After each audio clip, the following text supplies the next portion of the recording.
প্রিয় দর্শক আসসালামু আলাইকুম। আজকের পর্বে থাকছে ছুরি শুটকি দিয়ে ডাটা চচ্চড়ি। আজকের রান্নাটা খুবই সাধারণ, খেতে কিন্তু খুবই মজাদার। গরম ভাতের সাথে খেতে কিন্তু বেশ মজাদার একটা রেসিপি। তো প্রথমে চুলায় একটা প্যানের মধ্যে আমি পরিমাণ মতো তেল দিয়ে দিলাম।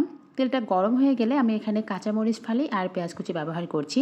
ছুরি শুটকি দিয়ে ডাটা চচ্চড়ি করার জন্যে অবশ্যই তেলের উপরে কাঁচামরিচটা দেওয়ার ট্রাই করবেন, এতে করে তরকারির সুন্দর একটা গন্ধ আসে। প্রথমে আমি পেঁয়াজটার কাঁচামরিচটা হালকা একটু ভেজে নিয়ে এখানে কেটে পরিষ্কার করে রাখা ছুরি শুটকি ব্যবহার করছি। আমি কিন্তু শুটকিটাকে আগে থেকে একটু টেলে নিয়ে গরম পানির মধ্যে 5 থেকে 6 মিনিটের মতো রেখে দিয়েছিলাম, এতে করে শুটকিটা খুব ভালোভাবে পরিষ্কার হয়ে গিয়েছে। আমার চ্যানেলে কিন্তু শুটকির কয়েকটি রেসিপি আছে, আপনারা চাইলে দেখে আসতে পারেন। তো আমি পেঁয়াজ আর কাঁচামরিচের সাথে শুটকিটাকে ভালো করে ভেজে নিচ্ছি। এই সময় তেলের উপরে ভেজে নিলে কিন্তু খেতে ভীষণ মজা লাগে। আর মশলাগুলোকে কষানোর জন্য আমি এখানে পরিমাণ মতো পানি ব্যবহার করছি।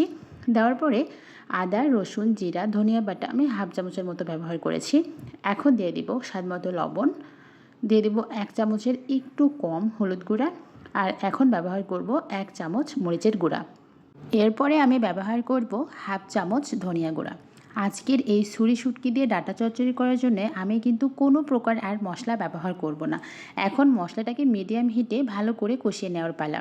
এমনভাবে কষিয়ে নিতে হবে যাতে করে শুটকিটা পুরোপুরি রান্না হয়ে যায়। তো আমার মশলাটা কিন্তু ভালোভাবে তেল ছেড়ে দিয়েছে, শুটকিটাও কিন্তু 80% মতো কুক হয়ে গিয়েছে। এই মুহূর্তে আমি ডাটা দিয়ে দিচ্ছি। আমি ডাটাটাকে কিন্তু ভালো করে পরিষ্কার করে ধুয়ে নিয়েছি আর একটু ভালো করে কুচি কুচি করে কেটে নিয়েছি। নিশ্চয়ই এখানে দেখে বুঝতে পেরেছেন আমি কিভাবে কেটে নিয়েছি। এখন শুটকির সাথে ডাটা ভালো করে মিশিয়ে নিয়েছি। আর হ্যাঁ, ডাটা খাওয়া কিন্তু আমাদের শরীরের জন্য অনেক বেশি ভালো, কারণ ডাটাতে অ্যান্টিঅক্সিডেন্ট আছে।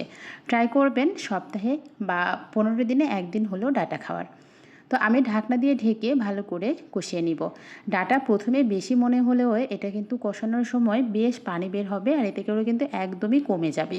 আমি কিন্তু আর কোনো প্রকার পানি ব্যবহার করব না। মিডিয়াম হিটে রেখে বারবার ঢাকনা দিয়ে ঢেকে রান্নাটা করে নিব, এতে করে ডাটাটা সেদ্ধও হয়ে যাবে আর ভালোভাবে রান্নাটাও হয়ে যাবে। এটা কিন্তু কোনো প্রকার পানি থাকবে না, এটা হালকা মাখা মাখা চচ্চড়ি হবে। তো আমার রান্নাটা কিন্তু অলমোস্ট হয়ে গিয়েছে, আমি আর কিছুক্ষণ নেড়ে চেড়েই কিন্তু নামিয়ে নিব। খুবই সহজভাবে আজকের এই রান্নাটা করা হয়, কিন্তু গরম ভাতের সাথে খেতে কী যে মজা লাগে একবার ট্রাই না করলে বুঝতেই পারবেন না।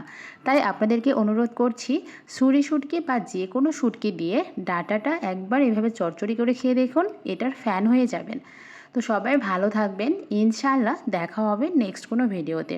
আর হ্যাঁ, আমার ভিডিওটি যদি ভালো লেগে থাকে প্লিজ একটা লাইক আর কমেন্টস করে জানাবেন, কারণ আপনাদের লাইক আর কমেন্টস আমাকে অনেক অনেক বেশি উৎসাহ দেয়।